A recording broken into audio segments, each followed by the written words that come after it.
Hello everyone, and welcome to another Chalice chat. We are once again here in the dream because spiders. And you can see that I've leveled up a couple times, got my vitality up to 40, and then decided to switch back to boosting my arcane a little bit, so that's now at 41. And my saw cleaver and tonitrus remain kind of where they were before. They've been repaired. I also grabbed a bunch of blood vials and bullets, and now we're going to go fight the boss of Layer 3. Okay, here we go. I have no idea what this particular boss is going to be, but as both of the bosses that we fought before have been beasts, I'm betting that this one is also a beast. So, wow, this thing has followed me far. Oh, yeah, I didn't think it would follow me in here, and looks like it hasn't. Let's see who our summonable ally is here. This is the old hunter, Bito. The U with the two things, the symbol that looks like a quotation mark there, usually gets romanized as a V as opposed to a B sound. It's a V sound. And then the small E is kind of switches the pronunciation very quickly. So this is Vito. So we can call for the old hunter Vito. I have no idea what the official translation of that is, but that's definitely an interesting bit of katakana right there. And we're not going to do that, at least not yet. We're going to walk up to this fancy door. This is definitely giving me my final boss of the layer vibes here. But we're gonna open it, and we're gonna find out who's inside. Oh, okay, it's this thing. We have... Oh, it's just Osoroshi. We have an Osoroshi Kemono. Kemono, we've talked about a lot. For also, definitely a beast. It says it right in the name, and it's also visibly a beast. So, it's got very stretchy limbs. So we've got... look at that. The first kanji is part of a word. The first kanji just by itself kind of means fear. That's basically what the word means as well. Osoroshi means like dreadful. I really like actually dreadful as a... Ooh, it's got lightning powers too. It's got its own built-in... It's a tonitrus beast. Actually, that's me getting the order wrong, I think, because I think the idea is that the tonitrus was inspired by the sparks on beasts like that. I mean, literally, I think the tonitrus is inspired by sparks coming off of a dark beast. And the dreadful beast, as I was starting to discuss the possible translations and ideas behind the Japanese in its name, is not explicitly a dark beast, although it sure does look like one. The other one that we fought, of course, was Parl, which was explicitly a dark beast. So there does seem to be some overlap there. So, oops. Well, that timing worked out. So we have the dreadful, or scary, or horrible, I guess, horrifying beast. I will double check to see if Osoroshi has any other meanings that I'm forgetting about in the heat of battle. But it's relatively straightforward, I think. If I remember correctly, it's been a while since I looked at this thing's nameplate, but if I remember correctly, the official translation is the Abhorrent Beast, which, I mean, it seems in line with Osoroshi to me. It's not, like, outside that realm of meaning. So I feel like, and it's certainly a lot more flavorful. But yeah, you can judge that for yourself. This has been going well so far. I imagine we're going to get into some crazier phases here soon, if not, if we haven't seen them start already. I thought I pressed the heal button, apparently I didn't. But definitely seeing the effects of a powered-up saw cleaver here. Alright, that scream is probably the signifier that we've entered a new phase. Yep, and it looks like we're seeing some new attacks. I like that attack. When I'm behind it, anyway. a very lengthy attack that misses me and allows me to do a bunch of damage. It's like my favorite thing ever. Uh-oh. I was in the middle of trying to heal there. Which, lengthy attacks that miss me that allow me time to heal are another thing I'm a pretty big fan of. Okay. This might be a shorter, maybe not. That damage is crazy. Never mind. It's not going to be a shorter episode. Well, it might still be. I don't know. But this is a promising start here. Yeah, I've been getting a pretty good effect from dodging to the right. I obviously don't have its particular attack patterns memorized or the timing absolutely down or anything, but my best approximations seem to have been working out pretty well so far. And my saw cleaver with its fire properties has just got all kinds of anti-beast things going on that's really boosting my damage, which is quite helpful. So, and unlike the bloodletting beast that we were fighting in Tumaru, this one does not have the ability to grab me from what's normally the ideal position to be in when fighting a beast, which is right behind it, or beside it, as the case may be. That's kind of what I ended up doing against the not bloodletting. I almost made the same mistake. It's kind of what I ended up doing against the blood-starved beast as well, was staying in relatively safe positions kind of up close, and using that as an opportunity to get in a bunch of damage. And this thing, like the bloodthirsty beast, seems to have a little bit more of an answer for that in its ability to kind of move and bound around to a greater extent than I was able to follow. Whereas this thing is relatively stationary, relatively being the operative term. And yeah, see, it's not a pushover, but I felt personally a little bit more challenged by the last one. Those could be those could be words that come back to bite me. I don't know. Maybe this one will actually be the first montage in this particular run of Chalice Chats. Maybe maybe I'm looking down on it too soon here. But the fact that I did so well against it in my second attempt, to the point where I thought I might have been able to finish it off, I think that's probably what gives me that possibly overinflated sense of confidence. And I will admit it is possibly overinflated.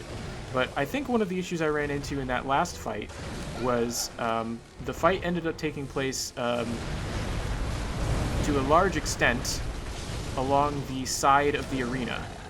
And I feel like it will... see, I don't want to necessarily get stuck to the side of the arena. I'd like to have this play out more in the middle of the arena, where I don't get boxed in by walls. Because that's going to be... So that like, backslap seems to be its answer to one of the better places to be positioning-wise, which is right by its side here. Yeah, see, there's that side swipe. So the side swipe helps it deal with enemies to its right side anyway. I don't know what it's like if I'm on its left side. Okay. In front of it is like the absolute worst place to be. So there is that. Don't want to be in front of it. Alright, that answers that question. It has the side swipe on both sides. So gotta watch out for that. Thank you for roaring. Alright. Uh-oh. In front of it is not a... Well, I was at range. But, as we've established, in front of it is absolutely the worst place to be. Uh-huh. I thought that might have been another attack that I ended up getting hit by, but it was not. Alright. Missed an opening. That was an opening that I could have gotten in an attack, and I kind of neglected it. I kind of thought that side swipe was coming, but I didn't mind it. Probably should have minded it a bit more. I was trying to dodge into the right, and I ended up dodging into an attack. My blood vials are lower than I want them to be right now. Boy, I'm lucky on that set of timings, and not so lucky on that set of timings. Alright, There's that side swipe. And, okay. See, now it's starting to reposition more effectively, which is scarier. And my blood vials are wearing down pretty low. I need to be more wary of that side swipe. Maybe, no, that was the wrong time to heal, because I was still in range of the side swipe. Okay. Maybe if I dodge around more completely. So far away seems to be another place that's actually relatively safe, at least in this phase. I seem to recall that some of the like storm type attacks that it can call on are a lot more dangerous once it gets to a later phase. They go a lot farther. So far away will no longer be quite as safe. I wonder if I stay in the right position to kind of constantly be calling out the side swipe. See, I should have dodged then. That might work out better. And see, if that attack goes farther, like, I probably would have gotten hit there. And I think that's something that comes up in another phase, that it hasn't gotten low enough on HP for me to see. Side swipe? Oh. I didn't quite work out the dodge there. Dodged into that attack. That's absolutely not what I want to do. And, missed the timing on that, and I'm out of blood vials, so this is probably another failed attempt. Yeah, there we go. And I was in front of it, which is the worst place to be. So there's that. Looks cool, doesn't it? That particular angle looked like it had, like, just wind-blown, storm-blown hair, and it was channeling the wrath of the storm. The soul of lightning, the beast of thunder. The dread beast, the dread dark beast. Something like that. This is interesting. I left a lot of time. I mean, that last episode was going long, so that's why I decided to cut it off when I did, but sure gives me a lot of time to deal with this boss without necessarily having to go into a montage mode. I do wonder, oops.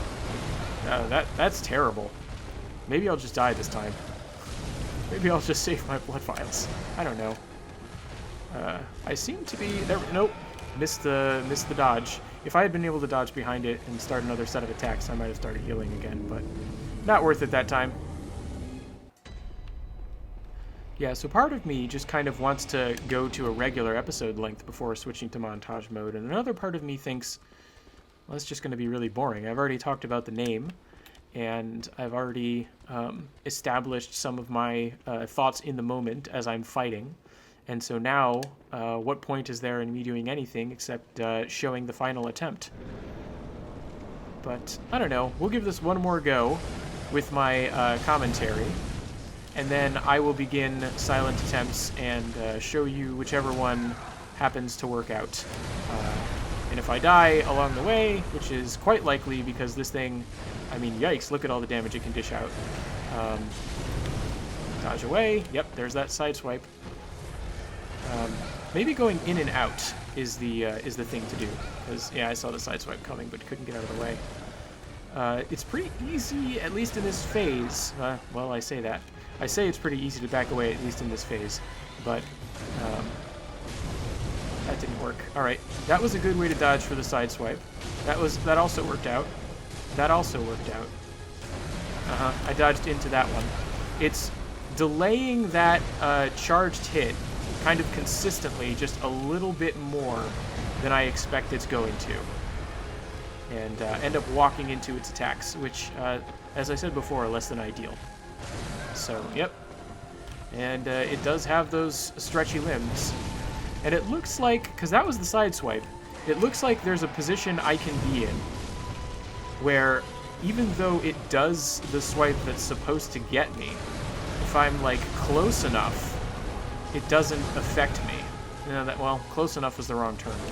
But there does seem to be one area of, like, relative safety. Nope, that was the wrong way. Let's heal again. And you'll let me do it, because you're a lazy boss. I don't know why you sideswiped in that direction. I was nowhere near that direction. Lazy boss. Yep, dodge into the attacks. And dodge. Nope, just a second too late. Dodge forward. Yeah, being in the right position is really the key here. Feel pretty safe to heal there. Yep. And yep, that definitely, he repositioned well to get me with the side swipe there. Alright. Getting low on blood vials, but it is also low on HP. There you go. Scream. That was very productive of you.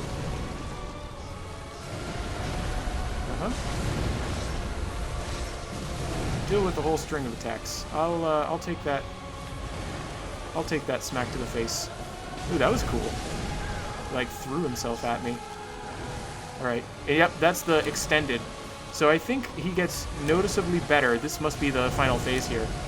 He gets noticeably better at dealing with the strategy of backing off in this final phase here. But that side swipe kind of remains his only defense once we get from people who are kind of in close and in prime position. And that was a very bad time for him to get staggered, and it's probably going to cost him his life. Yes, it did.